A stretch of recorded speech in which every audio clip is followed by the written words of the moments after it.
Batter up, the time has come for one and all to tell stories. Hey, it's Storytime with Uncle Scotty. I am your host, Uncle Scotty. We have our own mugs. Oh. This is an exciting day. This is an exciting Storytime with Uncle Scotty. For we are arriving at the end of James and the Giant Peach by Roald Dahl. And we're about to see what happens to our friends after they've arrived in New York City. Last time, all of the creatures came out on top of the peach. All the policemen, all the firemen, freaking out, fainting left and right, making up things, making up names of creatures that they thought they were. Really scared till James came up. This young boy comes up, puts everybody straight, and they're gonna get off the peach. But before they do that, first of all, need my trusty glasses so I can see way better. Second, don't forget to visit us on Patreon if you would like. Third, thank you to our sponsors already on Patreon. Time and time again. What is story time without time? Story. Hey, thank you for a story with Uncle Scotty. Not the same, is it? Thank you, Time. Making sure that we have a name for this program. I want to thank everyone for joining us so far for this experience, Storytime with Uncle Scotty. For our first book, James and the Giant Peach by Roald Dahl. Maybe you joined the live reading. Maybe you're catching up. Maybe you're going to see this. Maybe you watched the live reading and you're going to watch this too. Because you know what? This book has such a great ending. I'd want to watch it twice, thrice, thrice even. Who knows? So, let's do it. Chapter 38. 5 minutes later, they were all safely down, and James was excitedly telling his story to a group of flabbergasted officials. Flabbergasted are like surprised, shocked, what? A lot of words in here mean the same thing, it seems like. Gaping, stupor, flabbergasted, all of these things. Shocked, surprised. Common theme in this book. A lot of peculiar things happening. They get a rise out of people. And suddenly, everyone who had come over on the peach was a hero. They were all escorted to the steps of City Hall, where the mayor of New York made a speech of welcome. And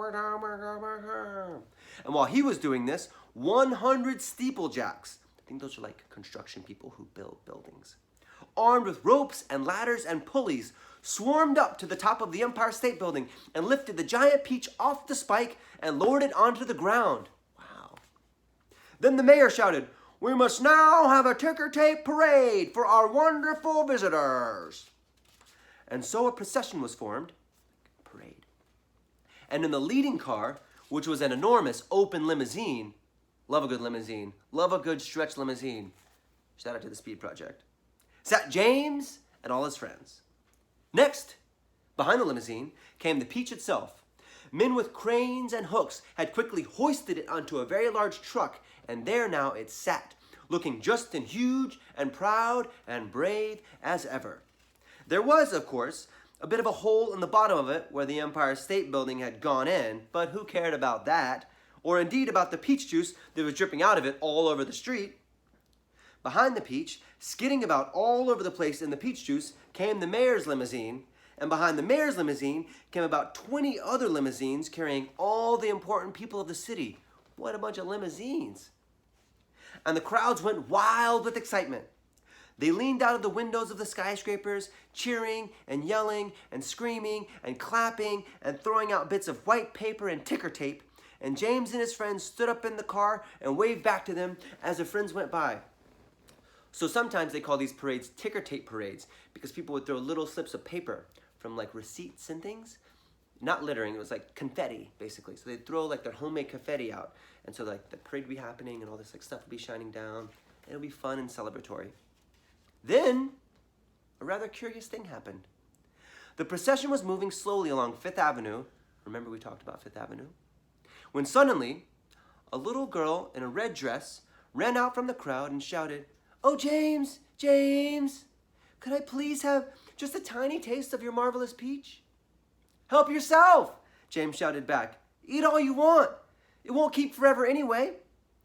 No sooner had he said that than about 50 other children exploded out of the crowd and came running onto the street. "Can we have some too?" they cried. "Of course you can," James answered. "Everyone can have some." The children jumped up onto the truck and swarmed like ants all over the giant peach, eating and eating to their heart's content. And the news of what was happening quickly spread from street to street. More and more boys came running and girls came from running in all directions to join the feast. Soon, there was a trail of children a mile long chasing after the peach as it proceeded slowly up Fifth Avenue. Really, it was a fantastic sight. To some people, it looked as though the Pied Piper of Hamelin had suddenly descended upon New York. So the Pied Piper is another story. I think the Pied Piper was like playing an instrument or it had something, and behind the Pied Piper, there's like a long line of things, mice maybe, who wanted some of what the Pied Piper had. Music and food, maybe cheese. Anyway, that pales in comparison to all these children running after this peach, eating the delicious peach. And to James, who had never dreamt that there could be so many children as this in the whole world, to him it was the most marvelous thing that had ever happened. By the time the procession was over, the whole gigantic fruit had been completely eaten up. Wow. And only the big brown stone in the middle, licked clean and shiny by 10,000 eager little tongues, was left standing on the truck. Okay, and here we have a picture of the parade. So in this is a limousine with all of our friends in it, convertible limousine, really fancy. And behind it, the peach on this big truck. And here's remember the ticker tape, like the receipt paper, all coming down from people in all the tall buildings, looking like a big party, looking like a really big party. Oh, and here's probably the little girl who came up and asked James if she could have some peach. Chapter 39, our last chapter. And thus, the journey ended. But the travelers lived on. Every one of them became rich and successful in the new country. The centipede was made vice president in charge of sales of a high-class firm of boot and shoemakers. The earthworm, with his lovely pink skin, was employed by a company that made women's face creams to speak commercials on television. The silkworm and Miss Spider, after they had both been taught to make nylon thread instead of silk, set up a factory together and made ropes for tightrope walkers. The glowworm became the light inside the torch on the Statue of Liberty and thus saved a grateful city from having to pay a huge electricity bill each year. The old green grasshopper became a member of the New York Symphony Orchestra, where his playing was greatly admired. The ladybug, who had been haunted all her life by the fear that her house was on fire and her children were all gone, married the head of the fire department, woo, and lived happily ever after. All right, ladybug, do your thing. And as for the enormous peach stone, it was set up permanently in a place of honor in Central Park, which is like a big, big park in the middle of New York City, and made a famous monument. But it was not only a famous monument, it was also a famous house. And inside the famous house, there lived a famous person, James Henry Trotter himself. And all you had to do any day of the week was to go up and knock on the door. And the door would always be open to you, and you would always be asked to come inside and see the famous room where James had first met his friends. And sometimes, if you were very lucky, you would find the old green grasshopper in there as well, resting peacefully in a chair before the fire. Or perhaps it would be the ladybug who had dropped in for a cup of tea and some gossip. Or the centipede to show off a new batch of particularly elegant boots that he had just acquired. Every day of the week, hundreds and hundreds of children from far and near came pouring into the city to see the marvelous peach stone in the park. And James Henry Trotter, who once, if you remember, had been the saddest and loneliest boy that you could ever find, now had all the friends and playmates in the world.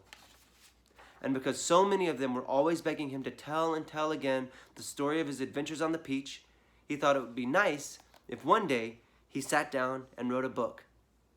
So he did. And that is what you have just finished reading. The end. And I'll just show you here. So this is the peach stone in Central Park. You can see this is the peach stone with a door in it.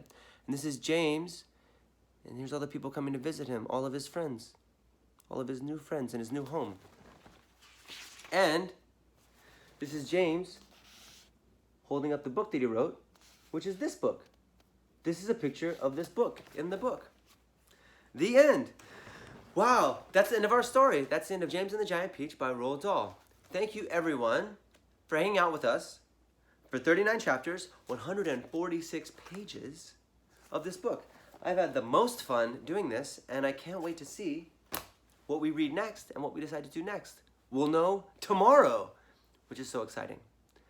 I've been Uncle Scotty, the host of Storytime with Uncle Scotty. We do have our own mugs. We've had our own mugs from the beginning, and it's been very exciting, a real highlight for me. Don't forget, hydration is important. Also important, washing our hands.